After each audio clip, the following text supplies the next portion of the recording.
Olá, pessoal. Tudo bem com vocês?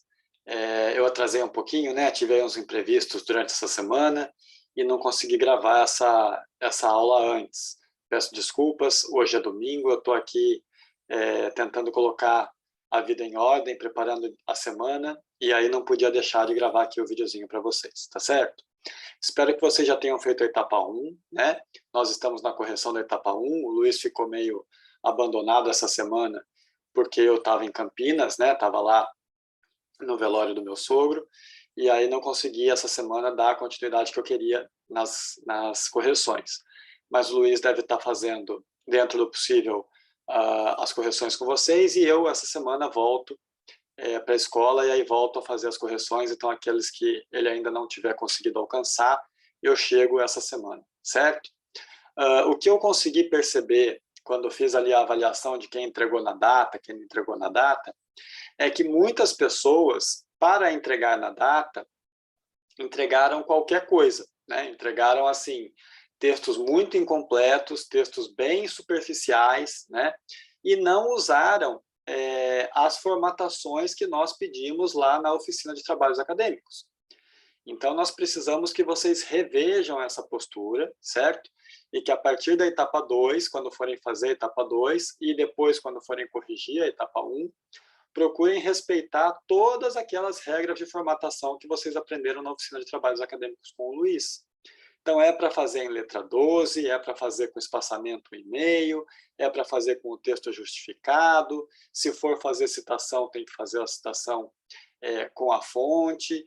Tudo direitinho daquele jeito que nós ensinamos para vocês, que o Luiz ensinou para vocês na oficina, tá? Porque aí fica, inclusive, mais fácil, senão depois vocês vão ter que voltar tudo e revisar todos os textos dentro daquela formatação. Então, procurem já resolver isso antes, procurem já fazer dentro daquele formato que nós pedimos, e aí vocês vão só dando continuidade. Quando acabar as 10 etapas, o relatório está pronto, vocês não precisam voltar, certo? Essa etapa 2, galera, é a etapa que vai falar da parte arquitetônica da empresa. Então, de novo, você não pode falar da empresa como se estivesse falando para mim, ou para o Luiz, ou para alguém que já conhece a pousada, a Secretaria de Turismo, o restaurante onde você fez o seu estágio. Você tem que partir do princípio de que você está contando para alguém que nunca viu aquela empresa, tá? Que vai encontrar com ela pela primeira vez. E aí você tem que tratar ela dessa forma, então, com todos os detalhes. Eu vou projetar aqui para vocês o manual. Lá no manual está toda a dica, né? Está lá, ó, parte arquitetônica. Tipo de construção. É um prédio único? São chalés? Número de pavimentos? Se é uma sala comercial? Se tem um deck na frente? Se tem mesas na praia, no caso de ser um restaurante, né? No caso de quem fez na Secretaria de Turismo, professor, eu fiz lá no Morro do Macaco. Vai descrever como é que é todo o pórtico, como é que tem, se tem parte interna, parte externa, parte só para funcionário, parte que é aberta ao público. Tem que falar do deck, mas tem que falar também da trilha, né? Enfim, tem que ser bem completinho, tá? Se for num restaurante, era um restaurante de frente para o mar, era um restaurante de frente para o calçadão, né? Tinha a parte externa, era só a parte interna, tinha um andar, tinha 2 andares, como é que funcionava isso? Quantas mesas tinha, né? Enfim, detalhes, a gente quer detalhes, tá? Como é que era a fachada por fora? Esse prédio era de tijolinho à vista, era rebocado, era colorido. Se for a Vila do Farol, por exemplo, eram 5, 6 prédios, né, com 2 andares, um de cada cor, num terreno grande, com uma piscina no meio, enfim. Vai explicando com a maior riqueza de detalhes possível, tá? Número de quartos ou mesas, se for um restaurante ou se for uma pousada ou um hotel, né? Explicar quantas pessoas cabem. Não precisa falar assim, ó, no apartamento 1 cabem 4 pessoas, no apartamento 2 cabem 6 pessoas, no apartamento 3 cabem 8 pessoas. Não precisa isso. Mas precisa, assim, apartamentos para casal e para até 6 pessoas, num total de 60 pessoas na pousada, né? Ou mesas de 4 e de 2 lugares, num total de 30 mesas com capacidade máxima de 100 pessoas no restaurante, certo? Lá no Morro do Macaco, a trilha era capaz de receber, sei lá, 100, 200, 300, 500 pessoas por dia, tá? Então, a gente quer ter uma noção, quer ter detalhes dos espaços e de quantas pessoas cabem nesses espaços, certo? Aí você separa o que é área comum e o que são áreas privativas. Então, numa pousada, por exemplo, privativo é o quarto, né? E áreas comuns, se tem piscina, se tem lugar de café da manhã, se tem recepção, se tem salão de jogos, se tem sala de cinema, enfim, o que tiver na empresa você tem que falar, certo? Num restaurante, a área comum é o salão, né? E se tiver deck lá na frente, se tiver algum espaço para... tem restaurantes que têm espaço kits, enfim, esse tipo de coisa você também pode descrever, certo? Quais são os equipamentos oferecidos aos hóspedes e aos clientes, né? Que tipos de equipamentos que são? Então, além do quarto na pousada, tem uma sala de jogos, por exemplo. O que tem nessa sala de jogos? Tem mesa de sinuca, tem um PlayStation 4, tem o que tem, né? Tem piscina, não tem piscina? Fornece cadeira e guarda-sol para a praia? Não fornece, certo? Nos restaurantes, a mesma coisa. Tem restaurante que oferece mesinha para a praia, tem restaurante que oferece guarda-sol para a praia, tem restaurante que oferece... Eu fui num restaurante uma vez com as minhas filhas que oferecia DVDzinho para passar para as crianças enquanto você esperava a comida chegar. Enfim, quais são os equipamentos que oferecem, né? Lá na trilha, oferece um manual, oferece um livrinho, oferece alguma coisa, sei lá, repelente, o que oferece e o que não oferece, tá? E o que você acha que falta, o que você acha que poderia completar, tá certo?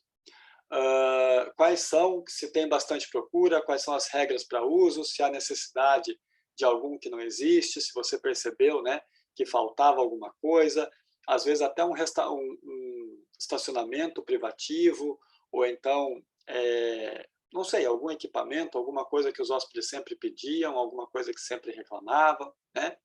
Esse tipo de coisa. Aí falar das filiais, se houver, por exemplo, quem faz estágio na Casa do Turista, a Casa do Turista tinha 2, 3 filiais em Balneário, em Porto Belo, enfim, onde fica hoje a sede da empresa e onde estão as filiais, né?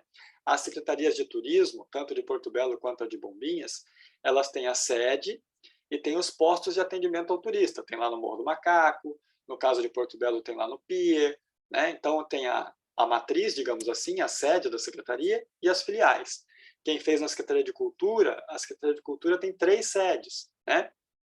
Quais são essas sedes, onde elas ficam, como é que funcionam, o que é feito em cada lugar, esse tipo de coisa, tá? E não esquecer de falar da acessibilidade, né? Quando a gente fala de acessibilidade, não é só se tem rampa, porque a única não é uma acessibilidade só para quem tem problema de deficiência física. Se tem cardápio em braille, por exemplo, no restaurante, se tem... a gente sente falta, às vezes, de alguma coisa ligada ao pessoal que... A gente sempre fala do deficiente físico, do cego, né? Mas o surdo, quando ia visitar um surdo, tinha algum equipamento, tinha alguma coisa para a pessoa, por exemplo, entender uma explicação por escrito, né? Ou então algum outro tipo de deficiência, ou nem deficiência, né? Porque às vezes a pessoa está com uma necessidade especial, por exemplo, grávidas, idosos, né? Não são pessoas deficientes, mas são pessoas que têm a mobilidade reduzida, têm algum problema específico, né? Crianças pequenas, bebês, enfim, tem que pensar se tinha, né? A gente nunca fala, por exemplo, nos restaurantes a gente sempre fala dos banheiros, mas nunca fala de fraldário. É uma coisa que nunca ninguém comenta, né? Não é uma deficiência da criança, mas é uma necessidade especial, certo? É uma empresa acessível. Eu parei agora na estrada, na volta eu parei em alguns postos, né, de gasolina e tinha fraldário, tinha espaço, né, para atender uma criança, por exemplo. Nos restaurantes da cidade, a mãe que vai com o bebê para um hotel, para um restaurante, para uma coisa assim, vai ter como atender a sua criança ou vai ter que sempre levar para o quarto, trocar o filho no carro? Como é que isso funciona, né? Então, são coisas que a gente precisa começar a pensar quando fala em acessibilidade também, tá certo? Enfim, é para vocês explicarem com a maior riqueza de detalhes que vocês conseguirem, tá?